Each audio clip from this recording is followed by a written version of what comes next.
Kaj nam pa prikazuje ta razstava? To je razstava, ki prikazuje življenje v Iraku.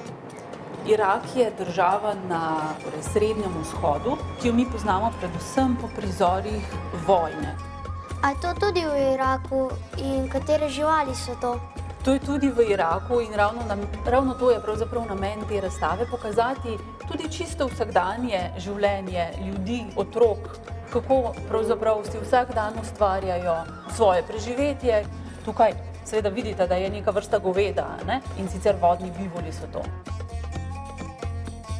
No, to pa je ena zanimiva fotografija, ki jo je posnel Ali Arkadi, tudi fotograf in fotoreporter. Na njej je deček, ki je tukaj na tej fotografiji že v sirotišnici v Bagdadu, potaplja se v bazenu. No, in ta deček se ni želel pridružiti vojski in je pobegnil od doma in peš prepotoval zelo velike razdalje, da je prišel do te sirotišnice, ki se imenuje Varna hiša ustvarjalnosti, in tam za otroke seveda lepo skrbijo. A tukaj na tej razstavi imate pa tudi film? Ja, včasih se s filmom, z videom da seveda povedati stvari na drugačen način kot fotografijo. No, in ta video prikazuje dečka Alija, ki je moral zaradi vojne seveda v Kurdistanu pobegniti iz svoje vasi in je našel zavetje v drugi kurdski vasi, kjer si je našel delo. In njegova služba je služba mesarja. Njegovo življenje pri 13 je seveda zelo drugačno kot morda življenje naših 13-letnikov ali pa vaših vrstnikov.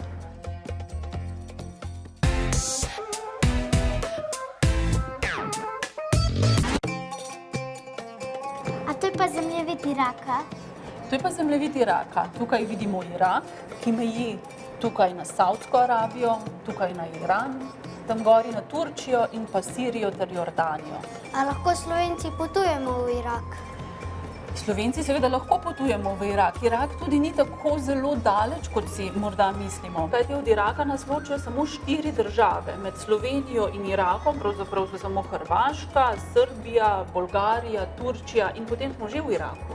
Je pa tudi res, da to ni turistična država v tem trenutku, da tja ne gremo na počitnice, da je zelo težko dobiti vizo, dovoljenje, da tja potujemo, moramo imeti dober opravičljiv razlog, zakaj tja gremo, kajti v Iraku seveda še vedno vlada vojna.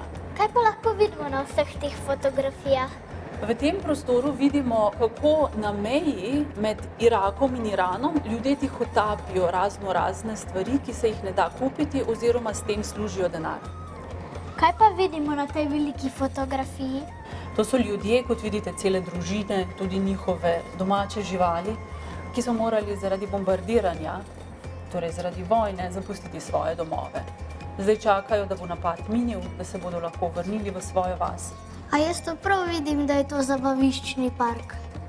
Ja, res je. Tudi zabaviščne parke seveda imajo v Bagdadu, ki je glavno mesto Iraka. In tudi tukaj se seveda otroci zabavajo tudi na ta način, kadar je to seveda mogoče. In ravno to je tisto, kar ta razstava prikazuje, da ljudje v Iraku seveda želijo živeti normalno življenje.